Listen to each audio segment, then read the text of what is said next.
दोस्तों, महाभारत में पांचों पांडव भाइयों की पत्नी द्रौपदी के बारे में तो आप सभी जानते ही हैं। दोस्तों, द्रौपदी की उत्पत्ति राजा द्रुपद के हवन कुंड से उस समय हुई थी जब वह अपने दुश्मन द्रोणाचार्य के वध के लिए पुत्र प्राप्ति का यज्ञ कर रहे थे। राजा द्रुपद के उस यज्ञ के हवन कुंड की अग्नि से एक पुत्र धृष्टद्युम्न के साथ द्रौपदी भी प्रकट हुई थी। दोस्तों, आप लोग ये तो जानते ही होंगे कि राजा द्रुपद ने अपनी इस पुत्री द्रौपदी के विवाह के लिए स्वयंवर किया था, जिसमें ब्राह्मण वेश में आए अर्जुन ने स्वयंवर की शर्त को पूरा करके द्रौपदी को अपनी पत्नी बना लिया था। दोस्तों, जिस समय द्रौपदी का स्वयंवर हुआ था उस समय पांचों पांडव भाई अपनी मां कुंती के साथ सभी से अपनी पहचान छिपाकर ब्राह्मण वेश में रहा करते थे और भिक्षा मांगकर अपनी जीविका चलाते थे।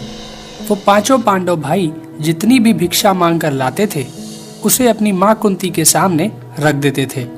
फिर देवी कुंती उस भिक्षा को अपने पुत्रों के बीच में बांट दिया करती थी। दोस्तों, इसी प्रकार जब अर्जुन और भीम द्रौपदी को लेकर अपने घर आए तो उन्होंने दरवाजे पर खड़े होकर देवी कुंती से कहा कि देखो माँ, आज हम लोग यह भिक्षा लेकर आए हैं। परंतु घर का काम कर रही कुंती ने उनकी तरफ देखे बिना ही यह कह दिया कि पांचों भाई मिलकर उसका उपभोग करो। दोस्तों, जैसा कि आप सभी जानते ही हैं, कुंती सहित पांचों पांडव भाई बड़े ही सत्यवादी थे और अपनी माँ के मुंह से निकली हर बात को माँ के आदेश की तरह पालन करना अपना धर्म समझते थे। इस कारण अपनी माँ के मुंह से निकले इन शब्दों को लेकर पांचों भाई चिंतित हो गए। देवी कुंती ने भी जब द्रौपदी को देखा तो वह भी बड़ी विचलित हो गई कि उसने यह क्या बात मुंह से निकाल दी। तब देवी कुंती ने अपने पुत्र धर्मराज युधिष्ठिर से कहा कि कोई ऐसा रास्ता निकालो जिससे द्रौपदी का भी कोई अनर्थ ना हो और मेरे मुंह से निकली बात भी झूठी ना हो।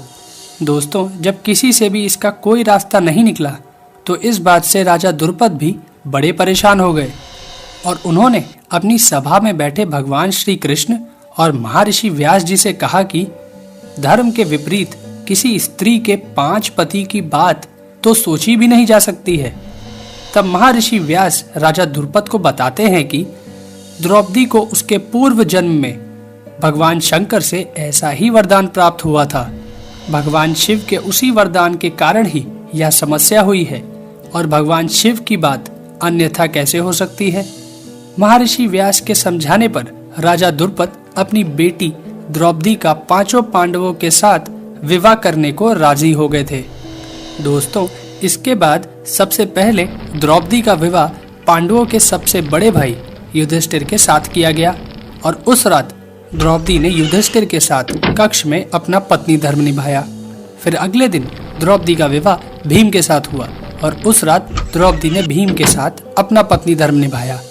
फिर इसी प्रकार अर्जुन, नकुल और सहदेव के साथ द्रौपदी का विवाह हुआ और इन तीनों के साथ भी द्रौपदी ने अपना पत्नी धर्म निभाया। दोस्तों, यहाँ सोचने की बात यह है कि एक पति के साथ पत्नी धर्म निभाने के बाद द्रौपदी ने अपने दूसरे पतियों के साथ अपना पत्नी धर्म कैसे निभाया होगा। तो दोस्तों, इसके पीछे भी भगवान शिव का ही वरदान था, क्योंकि जब भगवान शिव ने द्रौपदी को 5 पति प्राप्त होने का वरदान दिया था तब वह भी जानते थे कि यह अपने पतियों के साथ पत्नी धर्म कैसे निभा पाएगी। इस कारण उन्होंने द्रौपदी को साथ में यह वरदान भी दिया था कि वह प्रतिदिन कन्या भाव को प्राप्त हो जाया करेगी। इसलिए ही द्रौपदी अपने पांचों पतियों को कन्या भाव में ही प्राप्त हुई थी। परंतु संतान प्राप्ति हेतु भगवान श्री कृष्ण ने यह सुझाव रखा कि प्रतिवर्ष द्रौपदी एक ही पांडव के साथ अपना समय व्यतीत करेगी और उन पांडव के बीच यह भी निर्धारित हुआ था कि जिस समय द्रौपदी अपने कक्ष में किसी एक पांडव के साथ अपना समय व्यतीत कर रही होगी तब उनके कक्ष में कोई और पांडव प्रवेश नहीं करेगा। तो दोस्तों, आपको हमारी ये कहानी कैसी लगी अपने कमेंट्स में ज़रूर शेयर करें। साथ ही इस वीडियो को शेयर करना और हमारे चैनल को सब्सक्राइब करना भी ना भूलें। धन्यवाद दोस्तों।